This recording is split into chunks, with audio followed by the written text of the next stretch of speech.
check out our new sponsor, the Health Blaze. All the information is in the description. Use the promo code above.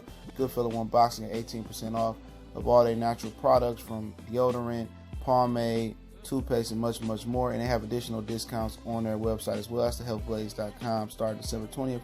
All right, what's going on? We back. Goodfella Sports TV. One time for the one time we grinding. Appreciate everybody for tapping in with your boy. Make sure to hit that subscribe button, bell icon button. Won't miss another video. And talk about Errol Spence, man. Another interview. Great interview by Fred for Barbershop Conversation, man. I put it in the description. Go subscribe to the brother Fred, man. May not always agree. He may not always agree with me, but like Fred, I got the most respect for on YouTube, damn near, man. Fred, Town, Cali, a lot of respect for a few brothers out there. Dante and everybody, Ego, everybody know the list. CB, y'all niggas know the list, man. But salute to everybody, man. And pretty much Earl said, if it ain't 50-50, it ain't happening. And it's funny. I might have deleted the video because I had to, because of YouTube or whatever. But if I can find the video, I'll pull it back up. But I did a video, 2 years ago maybe. And a lot of y'all that been rocking with me for a minute, and I'll be doing a new trailer video for the channel as well, explaining, you know, what changes I'm making to the channel, see more visuals and stuff of that nature. But I did a video, you know, a couple years ago probably, and I says when the time come where Errol Spence, you know, carry the torch of being the quote unquote boogeyman like Paul Williams, or will he turn into a businessman when the time comes? And obviously he's turned into a businessman. At the end of the day, he's never wavered from what he said on that talk show where he says, hey man, I'm gonna get the 3 belts and then, you know, I'm gonna be the A side, you know. And eventually, you know, I caught it, you know. I said that Terence Crawford ain't gonna have nobody to fight. I seen it. I said eventually he might get hawked by Earl and some other guys on the pound for pound list. And I don't think it was hard to call, because he didn't have nobody to fight at 47, and PBC wasn't going to provide the sauce for him to dip in. And I said his level of opposition is going to go down and down and down. And Earl, when he just started, when they finally catch those tricky trouts like Porter, Dark Garcia, and Thurman, and I'll get to what he said about Thurman and Pacquiao in a minute, I said he ain't going to go nowhere up. And people focus on the negative things I said about Earl. And it doesn't make me an Earl hater. Yeah, I don't like some of the things he been doing. Yeah, I said shit. I hate the nigga, what he be doing. I don't hate him personally because I don't know him. But I like the things that he doing, man. But hey, he don't give a fuck what I say. Move how you gonna move because you had no regrets. But how he moving like a businessman. He played the role where I'm the, boogeyman and running down on people, and it is what it is. But he turned to a businessman, and ain't nothing wrong with it. They teach you in the Bible, which the Bible is a lot of hogwash.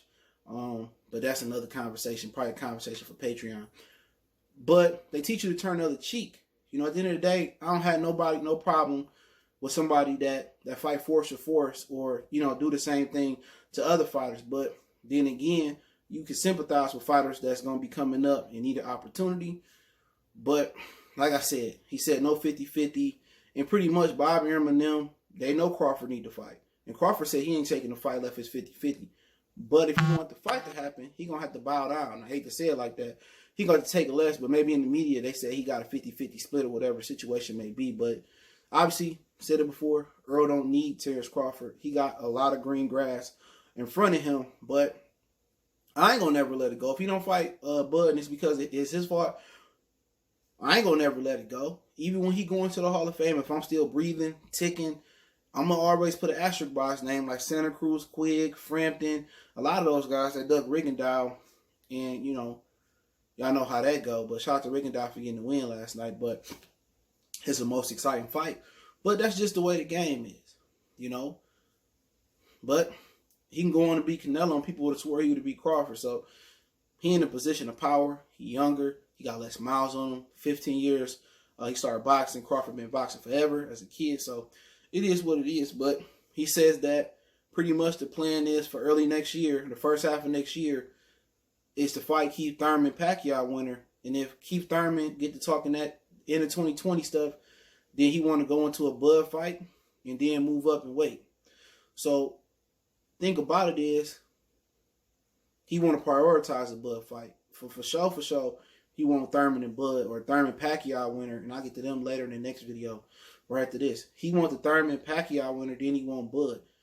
he put if they convincing wins, Sean Porter and then Thurman, or Pacquiao beat Thurman look good, Pacquiao, and then put Bud under his belt, to me, he pound for pound number one. I can't take nothing from him. He got a Hall of Fame resume at that point, just those three fighters. But at the end of the day, if the Bud fight don't happen, he don't care if it don't happen. He said it. He said, if you don't take 50-50, I'm going to move on. Bud is the one that needed to fight. But in Bud mind, he was making, however much with Matador Sports, or how much, whatever they call it, Victory Sports, he's making peanuts compared to what he's making now. So he already financially secured. So we'll see. I think he need to fight for legacy, but Earl can move on. He get 3 belts, relinquish them, and maybe Bob Arum could put him in position to pick up those 3 belts, but then it just won't be the same. Not beat Errol Spence for welterweight undisputed, but it is what it is, man. We can go on all day, back and forth about the bullshit, about the two. But at the end of the day, Errol Spence sounded questionable. Crawford had that questionable interview with Kevin Iole. But for me, it wasn't questionable. I understood what he came from after watching it again. It's basically like, I want these fights. I can't get these fights because of the politics or because the other side don't want it. We waiting on them. And listening to Earl, you could tell these niggas don't want, he don't care if the fight happened or don't happen, because he doesn't necessarily need it to happen, because he got J-Rock, Lubin, Herb possibly, if he can come back and bounce back, Tony Harrison, he can move up to 160, fight Canelo. See, without the Crawford fight, he still got a $20-30 million fight with Canelo. Shit, that can soar up in value depending on how long the zone stay along. So for him, yeah, he sounded real questionable. His fans they gonna co-sign it. They gonna do whatever they want to do. But you know what? Even though they get on my nerves and they remind me of the Pacquiao fans, the Triple G fans, whatever fans Lomachenko got that's fighting for him. You know what, man? To see brothers supporting brothers in a mindless manner, like the others support theirs.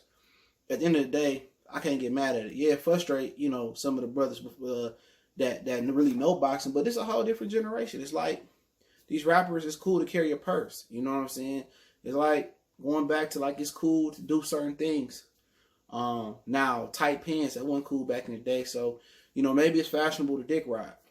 And if it is to a certain point, I ain't never been a fan of a fighter to a point where whatever they do wrong, I'm still riding with them or what they do right. That's for the closest homies. That's for the girl, the mama, the granddaddy, the uncle, the brothers, your immediate family. Shit, some of my cousins, no, I ain't riding for them if they right and wrong. We ain't even that close. Some cousins I ain't talked to in over 20 years. So I can't ride for if you right or wrong. Blood make you related, but it don't make you family.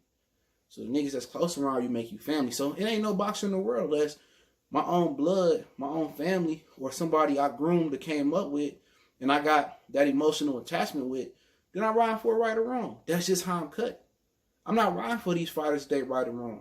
If I feel like they wrong, I'm going to speak on them. I'm not going to hold my tongue because, hey, man, they might not like what I'm saying. Hey, man, my line always open. You can email me, DM me on social media. If you want to get at me and ask me a certain question, or you want to get on the phone and feel like you got to, reconcile or correct me, whatever shape, form, and fashion, we here, man. We keep it behind closed doors. I don't need to interview. If niggas want to get at me, man. We can chop it up like grown men. You want to get at me in person at a fight, we can chop it up like grown men. But I ain't riding for niggas if they right or wrong. Period. That just ain't happening. Now in boxing, unless they kinfolk. And a lot of people don't want to understand it. A lot of people probably don't get it. Hey, I ain't mad at you. You know what I'm saying? I ain't just no fanboy. I've been watching boxing for over 25 years. Close to it. Love the sport of boxing, man. So I can always reference back to older fights. So I can always reference back when a guy said he was the boogeyman and what he had to do to get fights and get clout and move up a few weight classes to get that clout. I always can remember just in the immediate future, just in not this decade, but the decade before, to 2000, 2009, 2010, I can remember what guys had to do. You know what I'm saying? And for motherfuckers saying, oh, Earl moved mountains and he ain't done nothing yet. And I co-signed what Roy Jones said, man. And I done seen the best of it. I done seen we preordained Adrian Broner. We thought he was the greatest thing, and then when push came to shove and he had to, really fight, we ignored all his flaws in the Escobedo fight and the Gavin Reese fight and the Ponce de Leon's fight. So, I'm not making that mistake again. You got to earn my respect to call you, a great fighter or just a good fighter. Right now, yeah, he's a good fighter. You know what I'm saying? He earned that respect. But the next level to be great for Errol Spence is Sean Porter, Keith Thurman, Manny Pacquiao, Terence Crawford, or just 2 of those fights. And I had a problem with it, babe. It's Goodfellas Sports TV. Appreciate everybody for tapping in with your boy. Make sure you hit that subscribe button, bell icon button. Don't forget me on Facebook, Instagram, Twitter. You can reach out to the email if you have a business question, inquiry, response, video request. Keep sharing the videos. Don't forget to check out our sponsor, The Health Blaze, at thehealthblaze.com. Promo code Goodfellow Boxing. Get you 18% off the 100% all natural products, lotions, soaps, foot soaks, bath bombs, deodorant, toothpaste, hair pomade, and much, much more. One time for the one time. Y'all know what the business is. We gone.